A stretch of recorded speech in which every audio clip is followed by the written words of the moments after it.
Hoje eu quero te contar sobre a preparação para minha viagem de 5 meses pela América Latina. Como foi o processo de coleta de contatos, informações sobre o projeto documental que eu queria fazer, como foi para arrumar a mala, como foi para decidir que mala eu levaria. E foi um processo muito gostoso, porque a viagem começa antes da partida, antes do avião, antes de pegar a estrada. A viagem começa no planejamento, no pensamento sobre a viagem, naquilo que a gente deseja fazer durante a viagem. E a minha viagem começou de verdade na infância, que foi onde surgiu o sonho de viajar à América Latina. Mas o planejamento para a viagem começou alguns meses antes.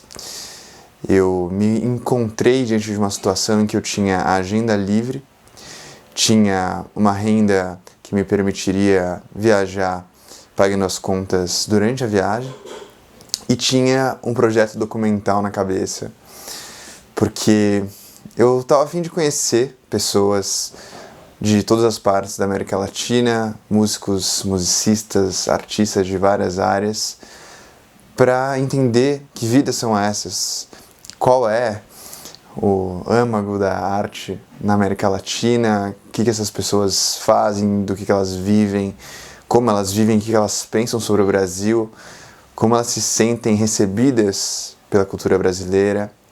Conheci muitas pessoas que viveram no Brasil durante anos e queria entender um pouco isso, porque essa ponte entre o Brasil e a América Latina nem sempre está bem conservada, bem construída, às vezes desmorona, porque o Brasil não conhece tanto sobre a América Latina hispânica em comparação a todos os outros países, porque no Brasil, quando a gente fala gringo, a gente está falando de qualquer pessoa de fora do Brasil, mas em todos os outros países da América Latina, gringo significa pessoas ou dos Estados Unidos ou das terras dos colonizadores, e uma pessoa da América Latina não é um gringo.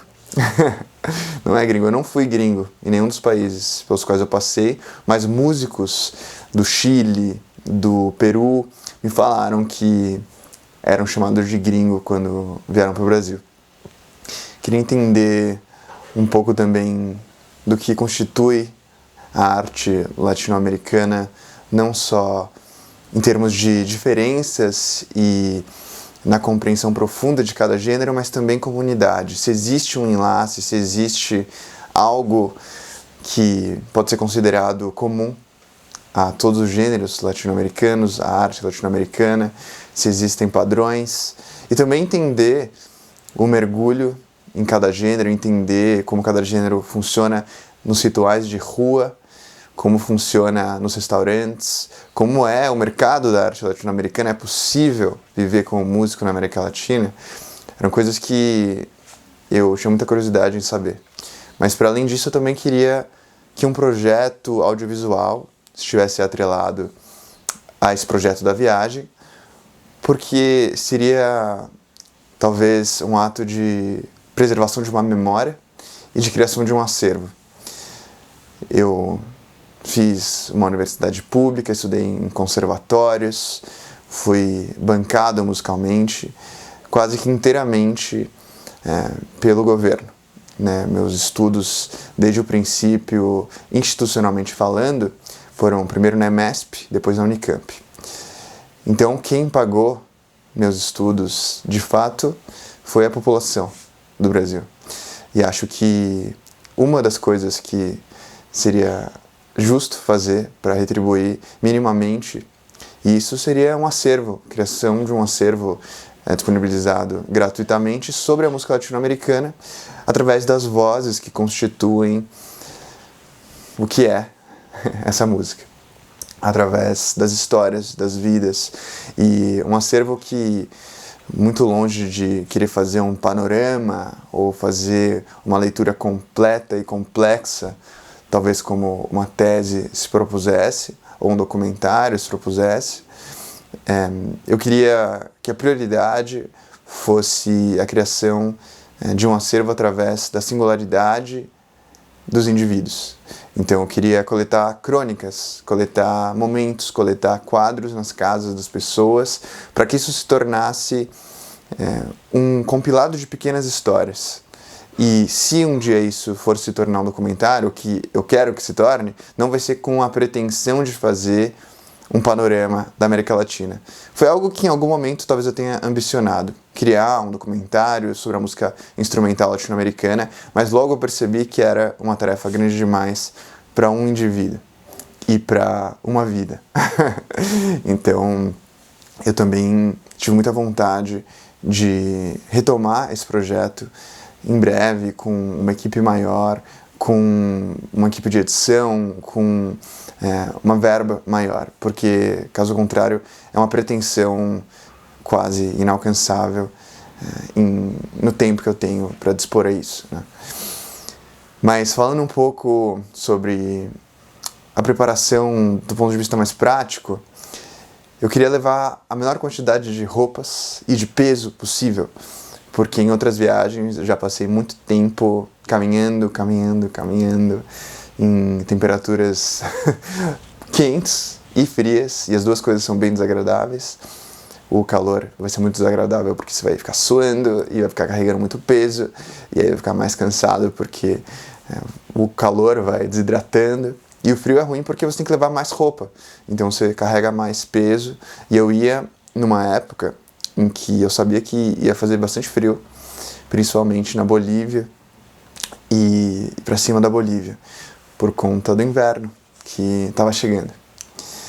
Então eu levei o mínimo de roupa de frio possível, um casaco mais reforçado e outros menos, roupas mais finas, a menor quantidade possível de camisetas, bermudas, e levei roupas que eu sabia que poderia usar várias vezes, com o mínimo de lavagem possível, sem que elas cheirassem. Tem algumas roupas de alguns tecidos que fazem com que o suor cheire menos e você possa lavar a cada semana ou a cada 2 semanas, mesmo que você use quase todos os dias. Então estava procurando nesse período coisas que fossem bem práticas para facilitar os trajetos, porque às vezes, tudo bem, você vai ter uma super estrutura legal, mas às vezes não, às vezes você vai dormir na casa de um músico que não vai ter lavanderia, e aí você vai ter que lavar em algum serviço, mas nem sempre vai ter um serviço de lavagem de roupa perto. Então são coisas a considerar, pequenos detalhes. E eu também levei todo o meu equipamento de gravação, uma câmera, tripé, cartão de memória, HDs, computador para fazer algumas edições e dar as aulas que eu continuei dando durante a viagem, e algumas luzes, algumas coisas que me permitiriam fazer esse registro, uma outra câmera. Levei um monte de coisa para gravar, para registrar em alta qualidade as entrevistas, e isso foi um peso considerável. Se eu não me engano, eram uns 12 quilos só de equipamento, um pouco mais de roupas e o violão. E o violão também não é leve.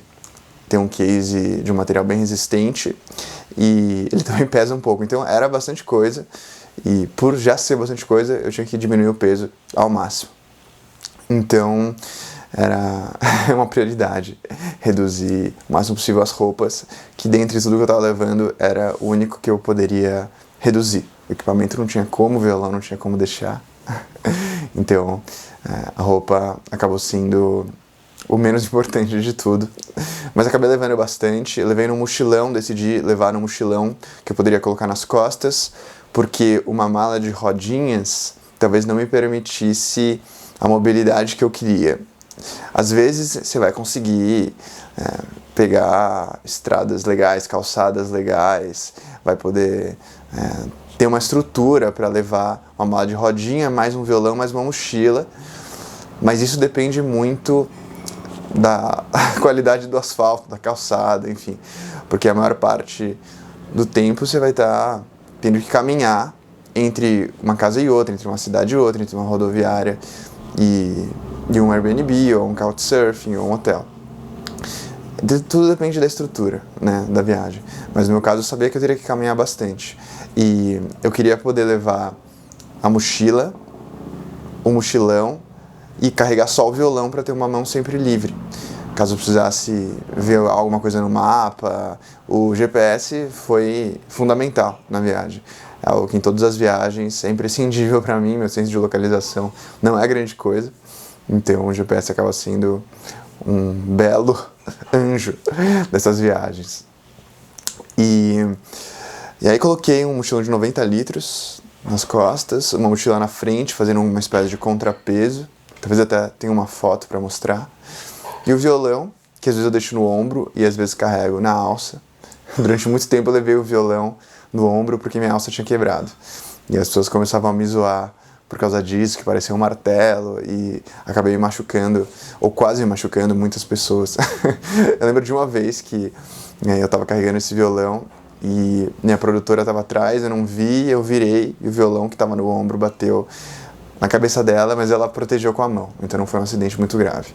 Mas não é a coisa mais segura do mundo levar o violão no ombro, apesar de descansar um pouco o braço. Já vi músicos tendo tendinites por levar o violão durante muito tempo na alça e deixando o braço esticado. Às vezes você precisa carregar o violão durante 30 minutos, todos os dias, e isso, se você não estiver com a preparação certa, você pode ter algum tipo de lesão. É um instrumento pesado, né? Principalmente se você não reveza o braço. Então, eu acho legal, às vezes, em situações seguras, levar o violão no ombro e levar o violão na mão também, fazendo esse revezamento. E é parecido quando a gente pensa nas posições para tocar. Tem alguns músicos que fazem isso, revezam entre posições. Às vezes tocam na perna esquerda, às vezes tocam na perna direita, às vezes tocam com banquinho, às vezes com ergoplay, para ir variando as musculaturas e fazendo com que a gente possa sobrecarregar menos os tendões, porque se você muda a posição um pouco na hora de tocar, inevitavelmente a musculatura e os tendões vão mudar sutilmente, às vezes, a forma de operar. Então, é uma maneira também de estudar mais horas sem ter dores e evitando tendinites. A desvantagem disso é que chegando no palco, é possível que, ao não estar acostumado 100% a uma posição, tocar em uma posição que você não está tocando todos os dias durante muitas horas pode te deixar um pouco menos confortável.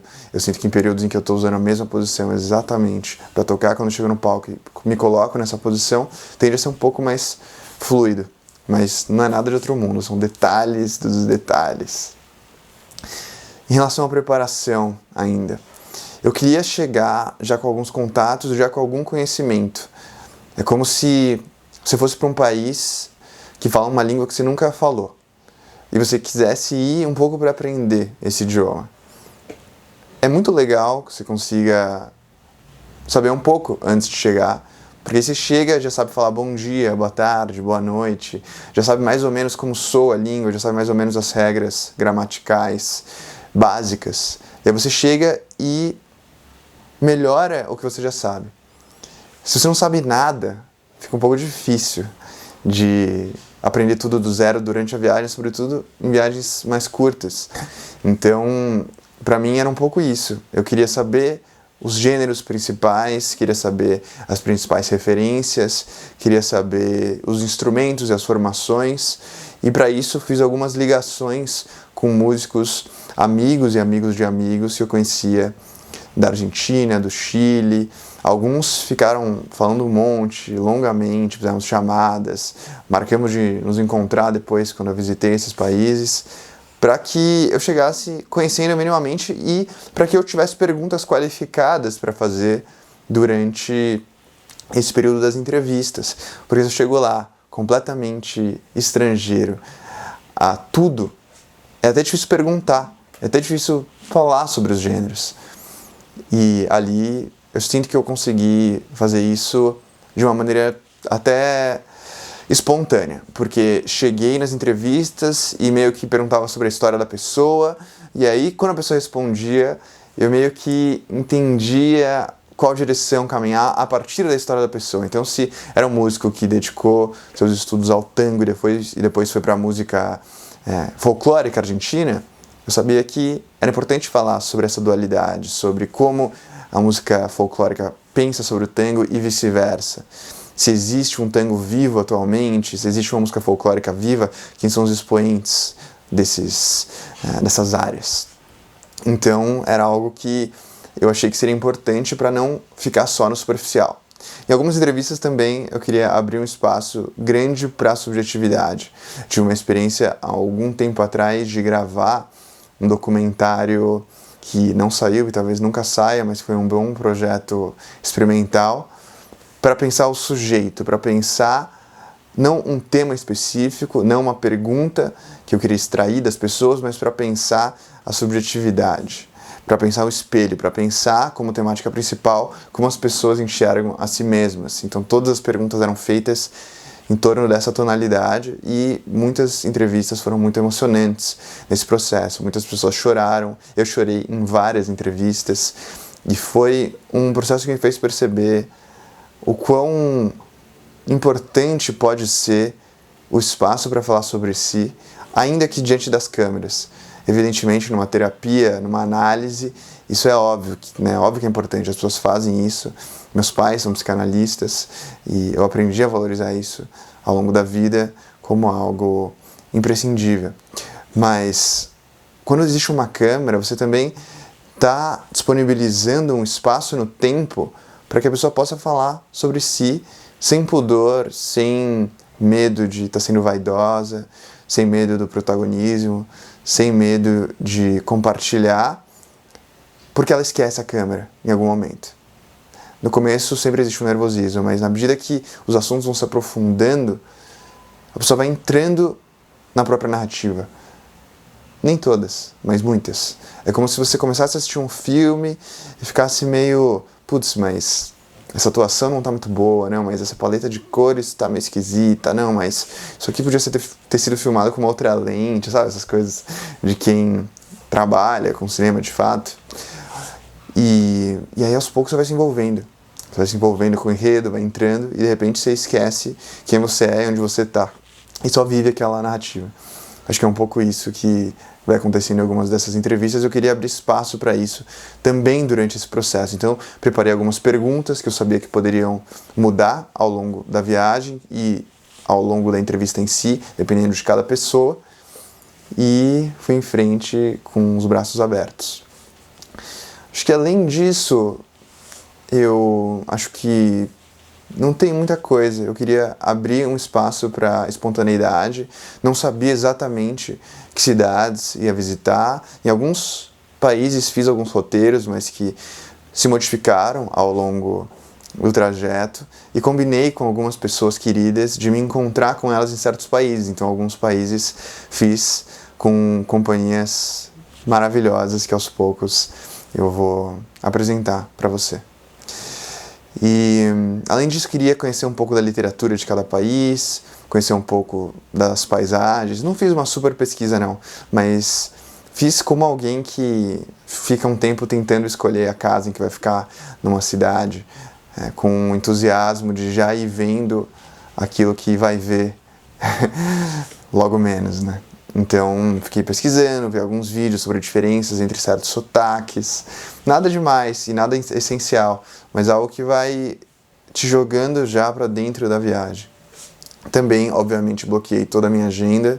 Deixei claro que para todos os trabalhos, para todos os grupos, para todos os compromissos, ficaria ausente durante esse período. Tive que remarcar alguns shows e fechei o olho e fui. Acho que o principal era estar aberto para uma nova rotina, ou como a Marina Abramovic colocou em um documentário que ela gravou no Brasil, para o abandono completo da rotina. Cada dia é um dia, cada dia vai te propor experiências novas, cada dia vai tecendo os dias seguintes e as horas seguintes no decorrer do que passa ao redor, de uma paisagem, de um momento, de uma poesia, de um encontro. E tudo isso vai fazendo com que a viagem se torne mais espontânea, mais livre, uma viagem de fato, e não um turismo para parecer que você foi para um lugar que te valida num status social qualquer. Uma viagem que precisa de um esforço para que haja o desconforto, para que haja um encontro inesperado, para que haja a possibilidade de abertura para pessoas que normalmente você não conheceria. Tem um filme chamado Gabriel e a Montanha, que não é um filme perfeito, está longe de ser, mas que tem momentos que eu achei muito bonitos. Tem uma hora que ele está em um país da África, a viagem é sobre ele viajando à África, e um cara vai vender uma coisa para ele, não sei se é um passeio turístico, um almoço, um produto, e ele olha pro cara e ao invés de sair correndo ou de falar não quero, né, como seria uma reação turística convencional, ele olha pro cara, começa a conversar com ele e fala: olha, eu tô aqui, não tem lugar para ficar, posso ficar na sua casa? E o cara se surpreende assim: nossa, o cara quer ficar na minha casa. E quando ele fica na casa do homem que foi vender para ele conhece a família, ele conhece as dificuldades, ele conhece de fato o contexto no qual ele decidiu mergulhar. E acho que é o principal, para além da roupa, para além do equipamento, para além do seguro, para além de todas as preparações de cautela, que podem ser muito importantes, eu acho que ir de coração aberto foi o principal dentro desse período para a viagem. Eu queria te recomendar uma obra sobre a qual eu já te contei com certeza e vou contar mais 1000 vezes, porque foi talvez o livro mais importante da minha vida, que é Em Busca do Tempo Perdido, do Proust. E tem um trecho nesse livro em que ele fala sobre a viagem através da literatura, que ele coloca como uma viagem em um patamar mais alto do que a viagem do corpo, a viagem física, geográfica. Porque através da literatura você consegue não só ir para um outro lugar, mas você consegue entrar na cabeça de quem está em outro lugar. Experimentar um outro lugar a partir do que uma outra pessoa sentiu. E ele coloca em um outro trecho que às vezes ele ia viajar para lugares que ele tinha lido a respeito em ficções e não era a mesma coisa. E na verdade era decepcionante. Assim como alguém que assiste um filme feito a partir de um livro se decepciona, às vezes ele narra a própria experiência da realidade como decepcionante frente a certa narrativa literária.